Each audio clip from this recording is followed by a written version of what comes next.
India سے کسی نے پوچھا ہے میں ایک کنر ہجڑا ہوں، کیا مجھے سر پہ دوپٹہ رکھنا اور پردہ کرنا ضروری ہے؟ اور جب میں نیک عمل کر کے جنت میں چلی جاؤں گی تو کیا جنت میں مجھے پوری لڑکی بنا دیا جائے گا، یا جس طرح میں بولوں گی ویسا ہی بنایا جائے گا؟ کیا پھر مجھے نکاح کرنے کے لیے شوہر بھی عطا کیا جائے گا؟ دیکھیں ایک آزمائش ہے، اللہ نے آپ کو آزمائش میں رکھا ہے.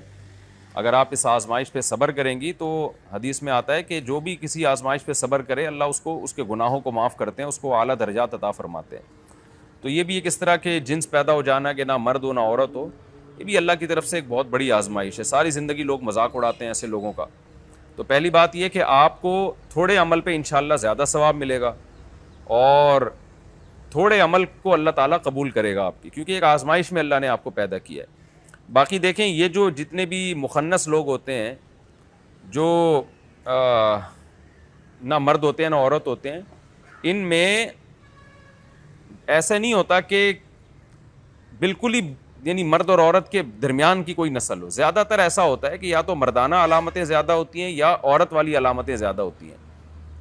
تو شریعت یہ کہتی ہے کہ جس میں مرد والی علامتیں زیادہ ہیں،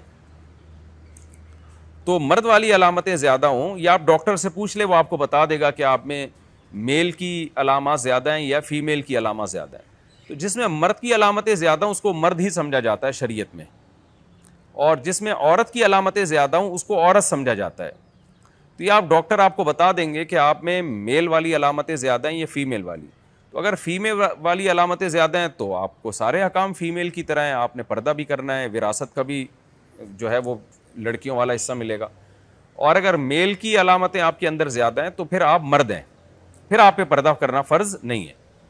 اور جنت میں بھی اسی حساب سے فیصلہ ہوگا. جس میں مردانہ علامتیں زیادہ ہیں تو ظاہر ہے جو دنیا میں مرد ہیں آخرت میں مرد ہوں گے، جو دنیا میں عورتیں آخرت میں عورتیں ہی ہوں گی. یہ کہنا کہ جی مجھے وہاں جو دل چاہے گا میں وہ بنا دی جاؤں گی، تو اگر عورت والی علامتیں زیادہ ہیں پھر آپ عورت ہیں، تو پھر اللہ عورت ہی بنائے گا آپ کو. اور وہاں عورت کی خواہش نہیں ہوگی کہ مجھے مرد بنا دیا جائے، نہ مرد کی خواہش ہوگی کہ عورت بنا دیا جائے. وہاں سب کو سب کچھ نعمتیں اتنی مل جائیں گی، سب اس میں خوش ہوں گے. تو رہا مسئلہ پردہ کرنے کا، تو میں نے بتایا اگر فیمیل والی علامتیں ہیں تو آپ پردہ کریں، میل والی علامتیں زیادہ ہیں تو پھر اصل یہی ہے کہ آپ پہ پردہ فرض نہیں ہے. لیکن پھر بھی بعض دفعہ ایسا ہوتا ہے کہ کسی میں اٹریکشن ہوتی ہے بہت زیادہ اور لوگوں کے فتنے کا اندیشہ ہوتا ہے، تو پھر احتیاط کر لینی چاہیے، سر پہ چادر وغیرہ رکھ لینی چاہیے. اور بالکل مردوں کی طرح جیسے مرد تو جو ہے وہ پردے کا پر تو بالکل بھی لازم نہیں ہے، تو پھر آپ تھوڑا احتیاط کریں کیونکہ کچھ نہ کچھ فیمیل والی علامتیں بھی ہوں گی.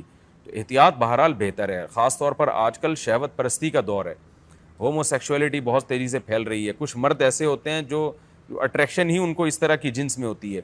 تو اس لیے احتیاط اسی میں ہے کہ آپ پردہ کر لیں، اور اگر عورت والی علامتیں زیادہ ہیں پھر تو پردہ فرضی ہے.